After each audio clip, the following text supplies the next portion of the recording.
Mayroon akong kabit sa labas. Kapag kasama ko ang kabit ko, napakalakas ko. Ngunit tuwing uuwi ako sa asawa ko, ay bigla na lang akong nanlalambot. Dahil ba ito sa hindi ko na mahal ang asawa ko?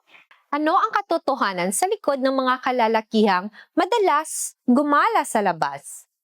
Isang nakatagong bahagi ng sekolohiya na puno ng salungatan na nararanasan ng maraming Ginoo ang hihimayin ko ngayon base sa tanong na ipinadala ni Ginoong Rico Malvar mula sa lungsod ng Mandaluyong para sa akin. Babasahin ko ang kanyang mensahe. Mayroon akong kabit sa labas. Kapag kasama ko ang kabit ko, napakalakas ko. Ngunit tuwing uuwi ako sa asawa ko, ay bigla na lang akong nanlalambot. Dahil ba ito sa hindi ko na mahal ang asawa ko? Hindi ito usapin ng kawalan ng pagmamahal, Ginoo. Kundi ito ay problema ng pressure sa sekolohiya at kawalan ng gana sa hormones. Dahil iyon ay isang bagong karanasan.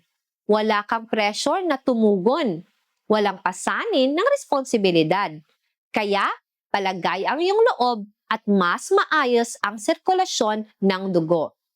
Habang sa iyong asawa naman, ang mga alalahanin sa pang-araw-araw na gastusin at ang mga pangungulit araw-araw ay hindi sinasadyang lumili ka ng isang napakalaking hadlang sa sekolohiya. Huwag mong hayaang mawala ang iyong pamilya dahil lamang sa kaunting problema sa kalusugan na sexual na maaari namang malunasan.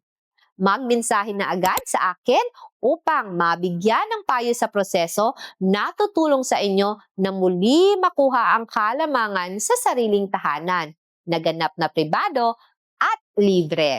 Huwag mong hayaang manatili ka sa kahinaan. Mag-message ngayon para sa libre, pribado at confidential na konsultasyon.